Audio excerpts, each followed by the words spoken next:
নলচর গ্রামের একদল বালু সন্ত্রাসী আওয়ামী লীগের আমলে দীর্ঘ 17 বছর অবৈধ বালু উত্তোলন করেছে।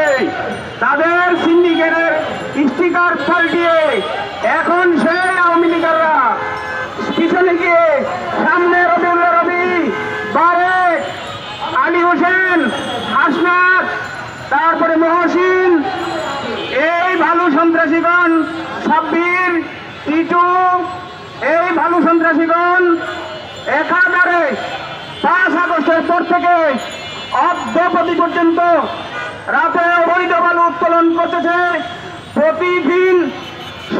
প্রতিদিন অসংখ্য মানুষের আবাদি জমি কেটে 140 থেকে 50 ফুট গভীর নদী বানাচ্ছে।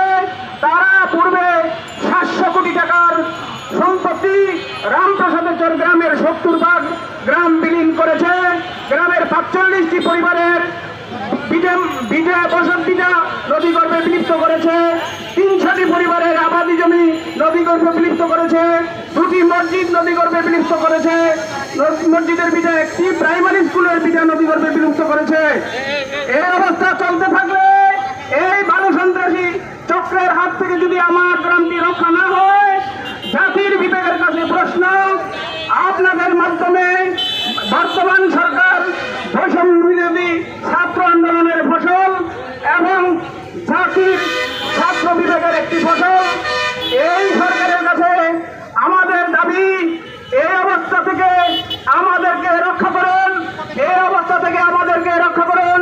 মাননীয় প্রধান উপদেষ্টা ডক্টর ইউনূস সাহেবের কাছে আমাদের দাবি, এই অবস্থা থেকে আমাদের গ্রামটিকে রক্ষা করুন। আর এই যে বালু সন্ত্রাসী চক্র, তাদের কাছে নাকি তারা উপজেলা নির্বাহী অফিসার সাহেব বলেন, আমি অসহায়, আমার কথা কোনো পুলিশ শোনে না, আমার কথা নৌ পুলিশ শোনে না, আমার কথা সেনাবাহিনী শোনে না। তাহলে মাননীয় উপজেলা নির্বাহী অফিসার সাহেব, আপনি এই চেয়ারে বসে থাকার আর কি দরকার আছে? আপনি কি তাহলে এই বালু কাটাকে আপনি সহযোগিতা করেন কিনা? আমার মেঘনা থানার ওসি আব্দুল জলিল সাহেবকে বলবো, আপনি যদি বালু কাটা বন্ধ না করেন তাহলে কি আপনি বালু কাটার সহযোগী কিনা? আপনাকে প্রশ্ন রাখলাম। মেঘনা থানার চারিভাঙ্গা ইউনিয়নের থানার পুলিশ আলমগীর হোসেন সাহেবকে বলি, আপনি নাকি বালু কাটার সহযোগী, আপনাকে প্রশাসনের লোকজনকে টাকা পয়সা দিয়ে ম্যানেজ করেন এবং গণক হিসেবে কাজ করেন। আপনাদের মাধ্যমে এই আলমগীর হোসেনকে অবিলম্বে প্রত্যাহার করার জন্য দাবি জানাচ্ছি, সরকারের কাছে অবিলম্বে প্রত্যাহার করার জন্য দাবি জানাচ্ছি। আরেকটি বিষয়, আমাকে সহ 9 জনকে আসামি করে একটি মামলা করেছিল এই আলমগীর হোসেনের নেতৃত্বে। সেপ্টেম্বরের 24 তারিখে এমপি জানবরি মহন নামে একটি ভোটে এই বালু সন্ত্রাসীরা চাঁদা দাবি করতে গেছিল 5,000 টাকা।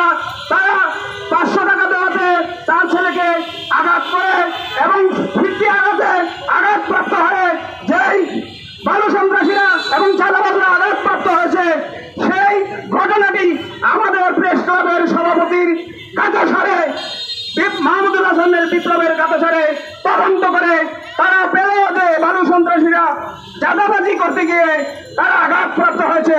সেই ঘটনা দেখিয়ে 3 মাস পরে ডিসেম্বরের কি করে আমাদের বিরুদ্ধে 9 জনের বিরুদ্ধে মামলা নিল। আমি ইউনূস সাহেবের উপস্থিতিতে, সিলেন সাহেবের উপস্থিতিতে আলমগীর হোসেনকে প্রশ্ন করেছিলাম, কিন্তু কোনো সদুত্তর আমি দিতে পারিনি। ওই ঘটনার ভিকটিমকে, একজনকে বাদী 2 জনকে ভিকটিম সাজিয়ে মামলা নেয়। উনি বলে উনি নাকি এমপি না পেয়ে মামলাটি প্রত্যাহার করতে পারবে না, ফাইনালি ভোট দিতে পারবে না। তাহলে এই ফেক ঘটনায় যদি আমার বৈষম্য বিরোধী ছাত্র আন্দোলনের নেতৃবৃন্দ, আমার ঢাকা ইউনিভার্সিটি জগন্নাথ কলেজের নেতৃবৃন্দ যদি আসামি হয়ে এই ঘুরে, তাহলে জাতির বিবেকের কাছে আমার প্রশ্ন, এই পুলিশ কি করে এই সাজানো ঘটনা ফেক ঘটনায় এখনো মামলা চলতে পারে? আমার জাতির বিবেকের কাছে প্রশ্ন। আর একটি বিষয়, মাননীয় চেয়ারম্যান তারেক রহমান মহোদয়ের কাছে আমাদের দাবি, আপনাদের মাধ্যমে আমাদের মাননীয় চেয়ারম্যানের কাছে দাবি, এই এলাকার মানুষ, এই বিএনপি অধিষ্ঠিত এলাকার মানুষ এই বালু সন্ত্রাসীদের দ্বারা আক্রান্ত। তারা কি করে বিএনপির সাইনবোর্ড ব্যবহার করে রবিউল্লাহ রবি যুব দলের যুগ্ম আহ্বায়ক দাবি করে বালু কাটা